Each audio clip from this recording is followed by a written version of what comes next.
കുടുംബജീവിതത്തിൽ ഒരുമിച്ച് പോകാൻ കഴിയാത്തവർ വേർപിരിയുന്നത് ഇന്ന് സർവ്വസാധാരണമാണ്.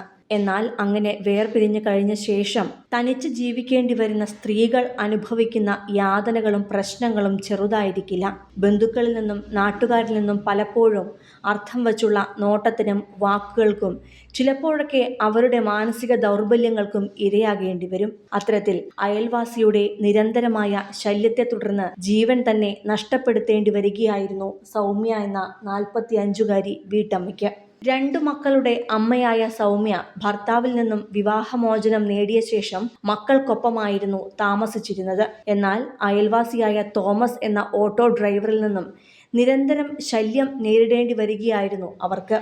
ഒടുവിൽ ആ 45-കാരിക്ക് നഷ്ടമായത് സ്വന്തം ജീവൻ തന്നെയായിരുന്നു. അവസാന നിമിഷങ്ങളിലും ആ അമ്മ മനസ്സ് പിടഞ്ഞത് മുഴുവൻ തന്റെ 2 മക്കളെ ഓർത്തായിരുന്നു. ഭർത്താവുമായി വേർപിരിഞ്ഞ ശേഷം തൃശൂർ ഒല്ലൂരിലാണ് ക്രിസ്റ്റഫർ നഗർ പുത്തൂർ വീട്ടിൽ സൗമ്യ എന്ന 45-കാരി താമസിച്ചിരുന്നത്. സൗമ്യയെ അയൽവാസിയും ഓട്ടോ ഡ്രൈവറുമായ അപ്പാടൻ തോമസ് എന്ന 64-കാരൻ പിന്നാലെ നടന്ന് ശല്യം ചെയ്യുന്നത് പതിവായിരുന്നു. വഴിയിൽ വെച്ചും അല്ലാതെയും കാണുമ്പോഴെല്ലാം ഭർത്താവില്ലാത്ത നിന്നെ പലർക്കൊപ്പം കണ്ടല്ലോ, ആൺ സുഹൃത്തിനൊപ്പം കണ്ടല്ലോ എന്ന രീതിയിലുള്ള ചോദ്യം ചെയ്യൽ പതിവായിരുന്നു. ഇതുമായി ബന്ധപ്പെട്ട് പലതവണ ഇവർ തമ്മിൽ കടുത്ത വാക്കുതർക്കങ്ങൾ ഉണ്ടായിട്ടുണ്ട്. അതിനിടെയാണ് തിങ്കളാഴ്ച വൈകിട്ടും സമാനമായ തർക്കമുണ്ടായത്. അത് പതുക്കെ കയ്യാങ്കളിയിലും പിന്നാലെ കൊലപാതകത്തിലും എത്തിച്ചേരുകയായിരുന്നു.